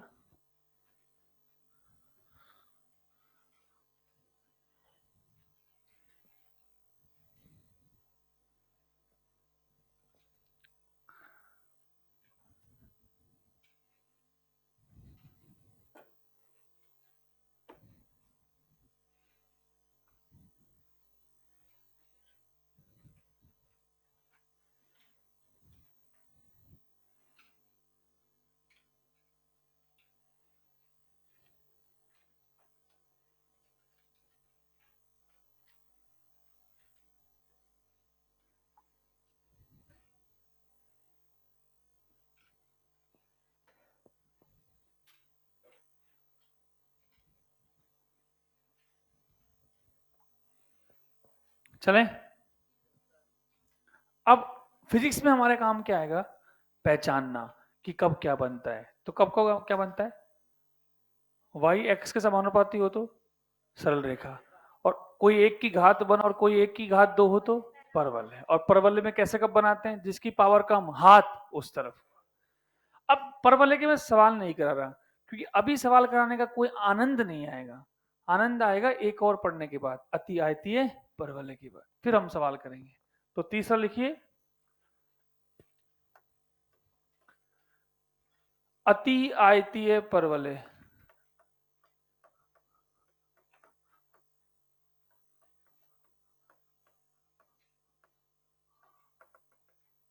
इसे बोलते हैं रेक्टेंगुलर हाइपरबोला। मैं तो कह रहा हूं ये नाम ज्यादा याद रखो, रेक्टेंगुलर हाइपरबोला। शॉर्ट में लोग इसको हाइपरबोला बोल देते, लेकिन वो गलत है। नाम क्या है इसका पूरा? Rectangular hyperbola. अपन शॉर्ट में क्या बोलेंगे? RHP। मैं अगर मैं अपन आपस में बात करेंगे कि RHP बन रहा है, RHP का मतलब रेक्टेंगुलर हाइपरबोला। कैसे बनता है ये? इसकी पहचान तो क्या है? पहचान या समीकरण कुछ भी बोल सकते हो। वो ये है कि दोनों चरों का प्रोडक्ट क्या होना चाहिए, कांस्टेंट। और इसको अगर उल्टा देखें तो x बराबर क्या हो गया, कांस्टेंट बटे y। अरे बोलो, या y बराबर कांस्टेंट बटे x। अगर कांस्टेंट को मैं समानुपाती लिख दूं तो इसका समीकरण क्या हो गया, y विद क्रमानुपाती होना चाहिए किसके, x के। तो y और x समानुपाती होते हैं तब तो सरल रेखा, और विद क्रमानुपाती होते हैं तो RHP। क्या बनेगा, RHP। इतनी पहचान काम आएगी हमारी फिजिक्स में। अब बनेगा कैसे वो मैं बता रहा हूं। ये x ये y, ना इधर टच ना इधर टच, दोनों तरफ क्या करना है, समानांतर छोड़ दो। ये लो, टच क्यों नहीं होता उसका भी अगर लॉजिक जानना है तो सुन। ये टच होने का मतलब ये क्या बन गया, अंतखंड। अरे टच हो गया मतलब y का मान कितना हो गया, 0। सोच y का मान 0 रख तो x का मान, मतलब ये कहां y 0 करेगा, अनंत। और अनंत को ना तुम जानते हो ना हम, अनंत के लिए क्या करते हैं, लाइन को पैरेलल छोड़ देते हैं। इसलिए ये सबसे बड़ा खास इसका साइन है कि दोनों तरफ टच नहीं होगा। ऐसे गोली मत बना देना। ये हो गया, आती पर वाले खत्म। तो ज्यादा पीएचडी किस पे की है, सरल रेखा पे। तो काम कौन आएगी, सरल रेखा। ये भी काम आएंगे। तो अब समझाना, वापस पहचान की तरफ चलेंगे।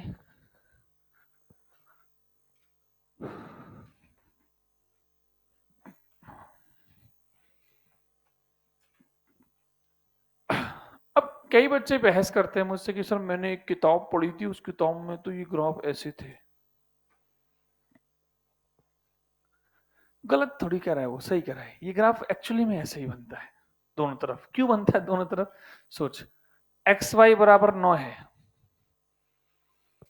तो 3 × 3, मतलब दोनों पॉजिटिव हो तो भी क्या मिलेगा, 9।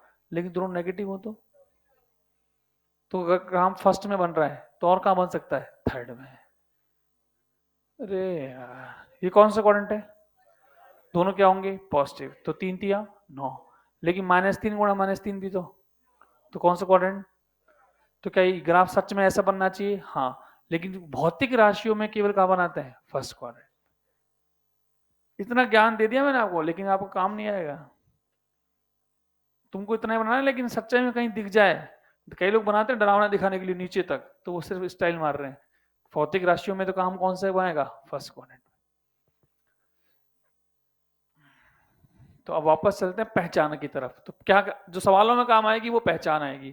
पहले बताइए, y प्रोपोर्शनल टू x होगी तो सरल रेखा। बोलते रहिए भाई, बोलते रहते हो तो मुझे लगता है कि मेरे को पढ़ाया समझ में आ रहा है। y प्रोपोर्शनल टू x² या x प्रोपोर्शनल टू, तो ये क्या बनेगा, पैराबोला। क्या बनेगा, पैराबोला। और अगर y विद क्रमानुपाती हो, इनवर्स हो x के, तो ये क्या बनेगा, RHP। बोलिए। बस अब सवाल करते हैं इसी पे बेस्ड। आपको पहचानना है कौन सा बनेगा और बनाना है। फिर पहला प्रश्न, मान लो काइनेटिक एनर्जी बराबर है 12mv²। सुना है कि, और मैं आपसे पूछ रहा हूं कि काइनेटिक एनर्जी और v के मध्य ग्राफ क्या बनेगा। क्या बनेगा और कैसा बनेगा, दोनों बनाने हैं। दूसरा, h बराबर हाफ GT², टाइम और h के मध्य t² है। तीसरा ग्राफ, सुने सब फॉर्मूले, v² बराबर 2as,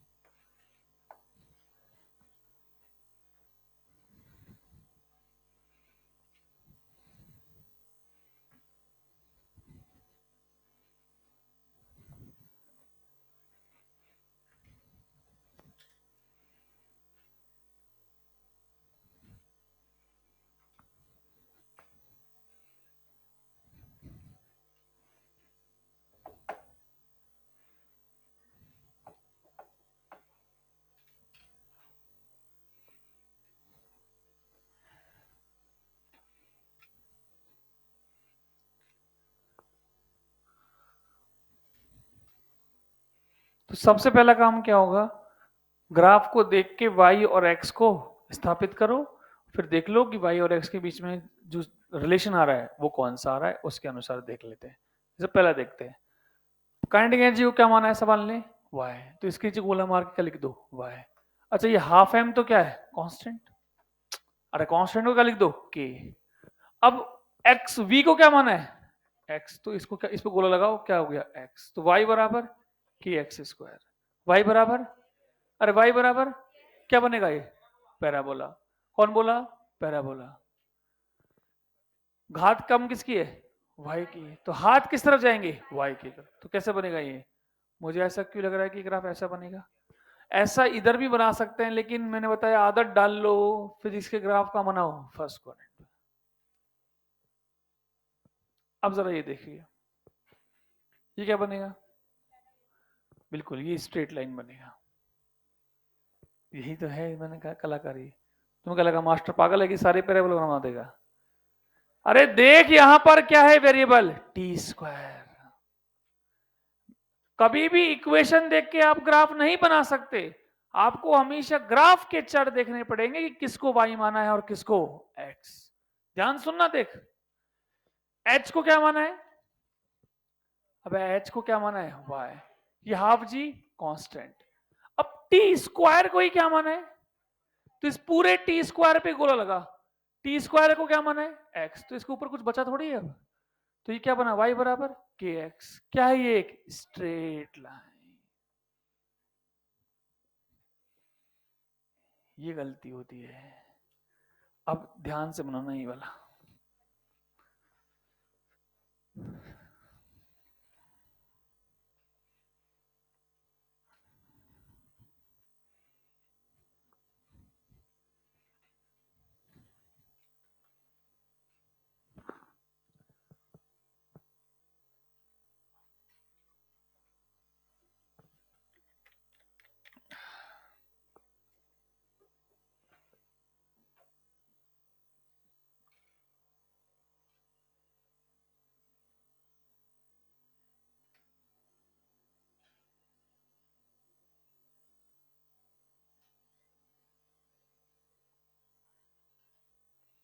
हाँ जी बताइए, ये वाला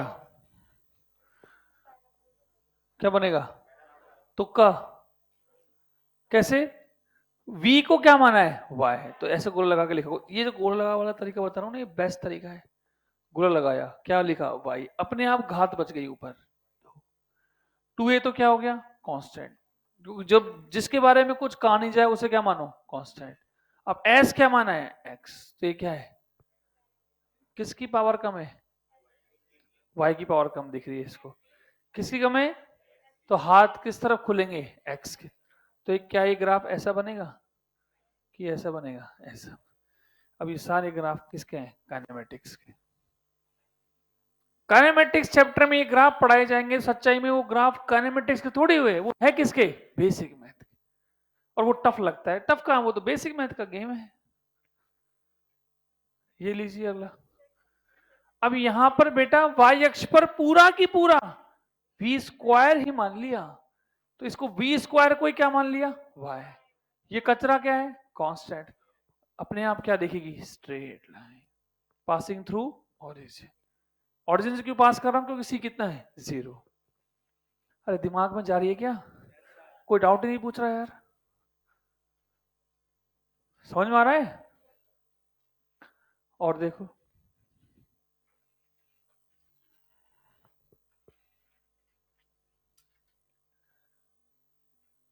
आप लोगों ने ये समीकरण शायद सुना हो, पीवी बराबर एन और आर तो क्या है कांस्टेंट। अब मैं कह दूं कि इफ v इज कांस्टेंट, अब आपको लग रहा है ये सब ग्राफ थर्मल के नहीं है, ये सब सवाल किसके हैं, बेसिक मैथ के। तो प्रेशर में और टेम्परेचर में वक्र बनाना, और मैं बोल दूं कि इफ t इज कांस्टेंट, तो प्रेशर में और आयतन में ग्राफ बनाना। तो पहले पहचान लेते हैं क्या कांस्टेंट है, v। अच्छा कांस्टेंट को इधर फेंक दो, पहले इसको ऐसे सेट कर लो, p बराबर एन आर बटा v इंटू टी। कैसे लिख सकता हूं? सवाल कह रहा है एन क्या है?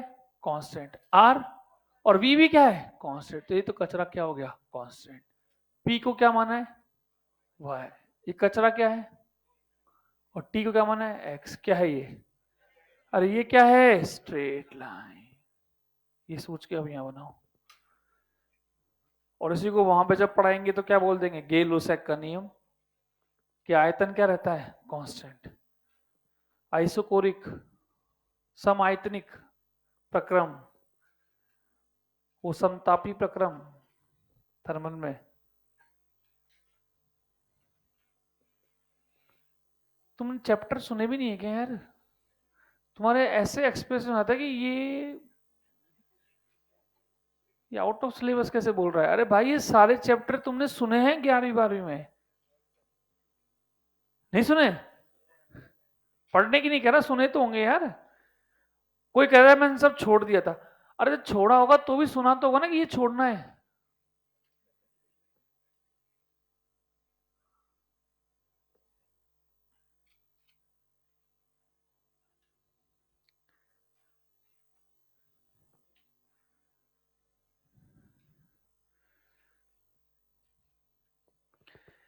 लास्ट ईयर मैंने एक बच्चे को, अभी नीट के आंसर की आई है तो मैंने उसको, मतलब वो इंग्लिश मीडियम का था, तो मैं जनरली अपनी क्लास में ये बोलता हूँ इंग्लिश मीडियम में कि अगर आपकी कैलकुलेशन थोड़ी सी अच्छी नहीं है तो कोशिश करो कि हिंदी मीडियम से फॉर्म भरो।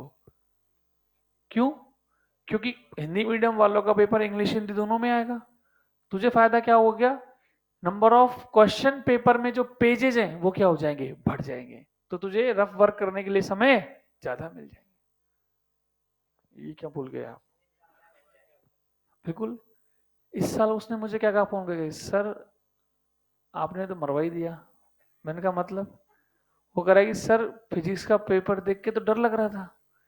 अब वो डर पहले 10 पन्नों तक ही रहता, वो डर कितने पन्नों तक रहा? 20-30 पन्नों तक। और आपने कहा कैलकुलेशन के लिए, उस कैलकुलेशन के लिए तो तब करो जब एक भी सवाल बने। पूरा पेपर ही ऐसे चलता रहा यूं। लिटरली उसने बताया कि सर मैं तो यूं ही करता रहा। उसका कोड आया 48, 48 का कोड था जिसके आंसर की अपन ने बनाई है। तो उसने ही मुझे 48वें कोड की आंसर की भेजी थी एक। तो उसने बताया कि सर आंसर की, मैंने कहा तुरी OMR भेजना। तो उसने कहा OMR तो क्या ही पूछ रहे हो सर आप, पूरी खाली है। वो फिजिक्स को आई थी पहले, वो यूं ही पलटता रहा। बोला सर जिस क्वेश्चन को पढ़ रहा, उसने कहा कि पहले मैंने पहला क्वेश्चन पढ़ा था वो टैक्सी वाला, एक्स और वाई वाला। अरे पर तुमने तो क्वेश्चन, मुझे लगा तुमने तो क्वेश्चन में नहीं पढ़े। कि सर हमने तो प्रश्न ही नहीं पढ़े, हमने तो केवल क्या देखे? डायग्राम। देखिए ऐसा नहीं है, 20 क्वेश्चन तो उसमें ऐसे थे ही जो आप कर सकते थे, लेकिन दिक्कत क्या है, वो 20 ढूंढने पड़ते। और उस समय उस बायोलॉजी और केमिस्ट्री में जाने के बाद अगर आप फिजिक्स में कूदे थे तो 20 सवाल ढूंढना ही बहुत मुश्किल हो जाता है, क्योंकि ऐसे पेपरों की आदत नहीं रहती। एक्चुअली में इसमें प्रॉब्लम ये होती है कि इसकी आदत नहीं है। और 2-4 उल जुलूल पेपर बनाता था अनअकैडमी, तो उसमें बच्चे ही सर, आपने लास्ट 10 साल के पेपर देखे? कभी ऐसे आता है पेपर अनअकैडमी? अनअकैडमी कोई भी कोचिंग, अरे यार तो पेपर ही नहीं बनाते, आउट ऑफ एनसीईआरटी पूछते। तो एक्चुअली अब आपको समझ में आएगी कि करना पड़ेगा। टफ पेपर देखो, मैं आपको बताऊं, टफ की तैयारी कभी नहीं की जा सकती। टफ की तैयारी कभी नहीं की जा सकती, केवल टफ की तैयारी से लड़ना सीखना पड़ता है। वो कैसे? कि जब भी ऐसे अजीब से पेपर आते हैं तो आपको वहीं बैठ के सोचना पड़ता है कि ये अभी मेरे लिए मुश्किल नहीं है, हिंदुस्तान के हर बच्चे के लिए क्या है? मुश्किल। तो अब मुझे इसमें वो सवाल ढूंढने जो क्या है? आसान। ये आपको सीखना है बस इस साल। क्योंकि पेपर चाहे आसान देखो, अच्छा जब आसान आता है तो तुझे अपने आप लग जाता है कि पेपर क्या है? इजी। और जब टफ आता है तो जब तू जैसे बाहर निकला होगा तो तेरे दिल में आया होगा कि यार पेपर बहुत टफ आया, लेकिन जैसे तूने बाहर आते लोगों को देखा रोते हुए हंसते हुए, तो अंदर से थोड़ा सा कि, कि, कि यार एक्चुअली में वाकई पेपर क्या था? टफ। तो ये फीलिंग अपन को वहीं आ जाती है, इतना अनुभव हो जाता है पढ़ते पढ़ते कि पेपर आसान है या मुश्किल है। तो ये आपको वहीं सोचना पड़ेगा एग्जाम के अंदर कि पेपर आसान है या मुश्किल, क्योंकि आसान टफ पेपर के लिए आप पढ़ाई कर नहीं सकते। और मैं बता दूं, पेपर जितना आसान आएगा उतना पढ़ने वाले के लिए क्या है? फायदा। क्यों? क्योंकि केवल वही बच्चा कर पाएगा, बाकी तो सिर्फ डर के आगे जीत नहीं पाएगा। मान लीजिए पेपर बहुत मुश्किल है तो उसे पढ़ेगा भी कौन? जिसने कोचिंग करी है, जिसने पढ़ाई करी है। स्कूल वाला बच्चा तो बेचारा वैसे ही हार जाएगा। और अगर पेपर फॉर्मूला बेस होता है तो तू तो इसीलिए मिस्टेक का खिलाड़ी है। और वो स्कूल वाले ने तो सवाल वो भी अटेम्प्ट कर देगा। भाई मान लो ये सवाल आ जाता, पी बराबर एनआरटी, या भाई टेम्परेचर है 6 डिग्री सेल्सियस केल्विन में बदलो, तो तेरी तो आदत है कैलकुलेशन मिस्टेक की, तो तू तो उसे भी गलत कर देता। और वो जो स्कूल वाला है उसने जीवन में केवल यही सीखा था कि डिग्री से सेल्सियस, उसका तो काम हो गया। तो पेपर में आसान में हमेशा मरती किसकी है? जो स्कूल कोचिंग वालों की होते हैं, क्योंकि उनकी आदत क्या है? उनको टफ करने की आदत तो होती है, और इजी उनसे सही होता नहीं है। इजी में तो उनके पास क्या है? सिली। सिली मिस्टेक हो गई सर, इजी में सिली हो जाती है, टफ होता नहीं है, तो अपना खेम खत्म। तो ये समझना पड़ता है कि पेपर जब भी आसान होता है तो ज्यादा दिक्कत होती है भाई। लास्ट ईयर 660 पे भी सिलेक्शन नहीं हुआ, 660 पे अपने राजस्थान में जनरल कट ऑफ 660। क्यों? क्योंकि पेपर ही ऐसा दे दिया था। स्कूल वाले भी कहते थे यूं कॉलर ऊंचे करके कि मेरे भी 600 आ गए, एक बार मैं कोचिंग करता मेरे ही आ जाते। यही लिटरली यही होता था। और अब तो आप सोचो उसकी बेचारे की पीड़ा, जैसे 650 वाले ने ड्रॉप किया है क्योंकि तुमने उसका अगले साल सिलेक्शन ही नहीं होने दिया। पेपर वालों की बात करो, नीट की, उसने इस साल पेपर दिया, उसके नंबर रह गए 430। तो आपने उसके साथ तो क्या ही कर दिया यार। वो दुनिया को कैसे समझाएगा? दुनिया छोड़ो, पापा को कैसे समझाएगा कि 650 से कितने आ गए? 430।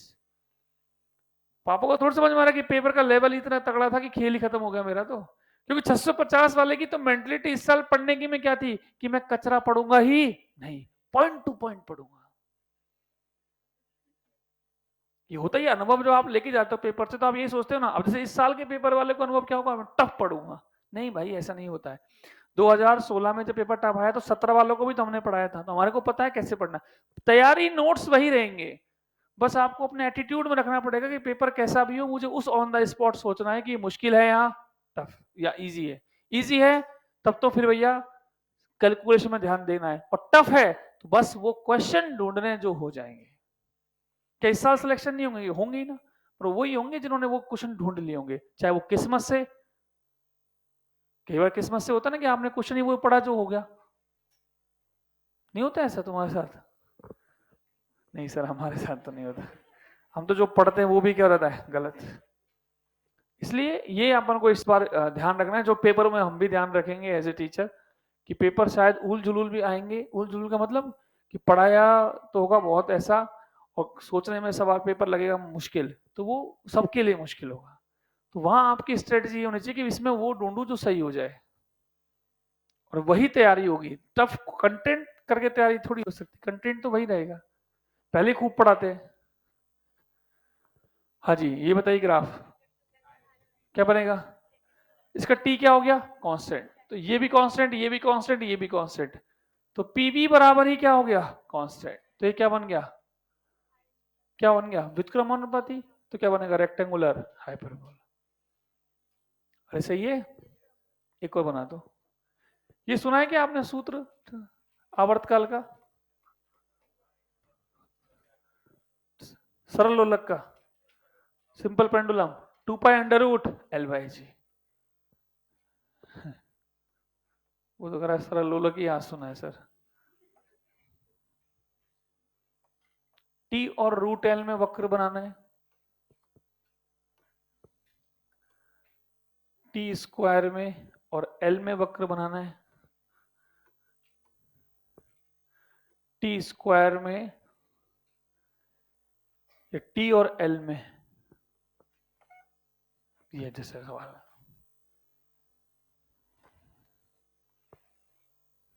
बनाऊंगा।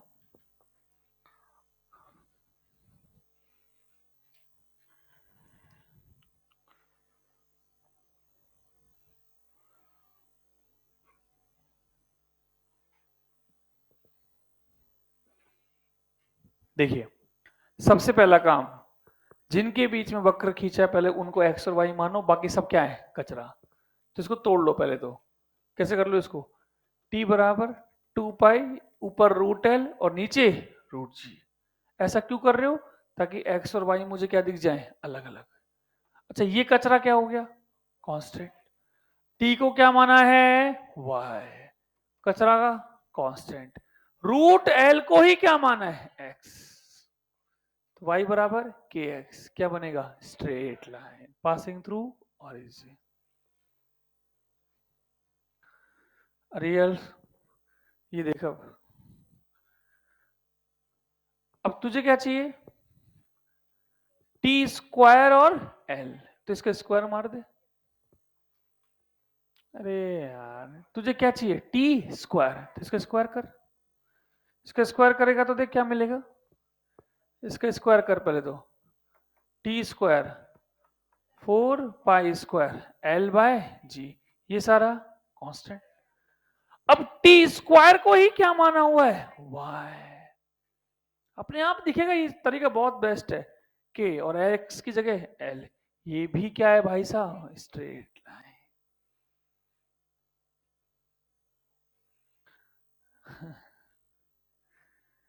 नहीं आया ना, नहीं बना, बन गया। तीसरा बताओ कैसे, यहां पे क्या चाहिए, एल, वहां पे क्या है, रूट एल, तो स्क्वायर कर लिया, स्क्वायर कर लिया तो ये बनता, तो यही वाला बना। इसके अनुसार हम समीकरण को सेट करेंगे। यहां पर एल की जगह क्या चाहिए, रूट एल की जगह क्या चाहिए, एल, तो स्क्वायर कर लो उसको ताकि एल आ जाए, तो स्क्वायर किया तो वापस टी स्क्वायर बराबर 4 पाई स्क्वायर एल बाय जी, तो ये सब तो कांस्टेंट। अब टी को क्या माना है, वाई, तो वाई के ऊपर क्या रहेगा, स्क्वायर। सर यहां क्यों नहीं रहा था, क्योंकि यहां वाई अक्ष पर क्या है, पूरा टी स्क्वायर, यहां वाई अक्ष पर केवल क्या है, टी, बराबर ये पूरा क्या है, कांस्टेंट, और एल की जगह एक्स, ये क्या है, किस तरफ झुकेगा, एल की तरफ, क्या बनेगा, ऐसा। अब ये सब किसका ग्राफ है, ये सिंपल पेंडुलम में जब पढ़ाया जाएगा एसएचएम के अंदर तो ये ग्राफ बनाए जाएंगे। हो पाएगा, बोलिए, तो क्या खत्म हुआ, अति आयती है परवलय, बहुत है आज के लिए। कल पढ़ेंगे सर्कल, कल मतलब ग्राफ क्या हो जाएगा, खत्म। ईएलपी नंबर 5, ईएलपी नंबर 5, उसमें 9 और 10 नहीं करने हैं, उसके अलावा सारे। ईएलपी 5 में 9 और 10 नहीं करने हैं, बाकी सारे। ईएलपी 6, ईएलपी 6, ईएलपी 6 में सेकंड, ईएलपी 6 में सेकंड का A B, A B E, second का ए बी ई, और चौथा सवाल, चौथा लीजिए, ये क्या खत्म हुआ, ईएलपी में, ये किसका था ईएलपी बेटा, तेरा था ना। मॉड्यूल एक्सरसाइज 1 में 25 से लेके 29, देखो एक्स मॉड्यूल के हिसाब से तो ग्राफ के 4 क्वेश्चन है बस, ये ईएलपी मैंने इसलिए अलग से बांटी है, प्रैक्टिस इसी से होगी ग्राफ की। नाम लिख ले इस पर ना, चलिए बेटा, और एक फाइल में लगा लेना इसको, ईएलपी को, ये ईएलपी को एक फाइल में लगा लेना घर जाके, नहीं तो कल को क्या होगा, इसी ईएलपी पे पोहा गिर जाएगा, 2 दिन बाद नमकीन गिर जाएगी।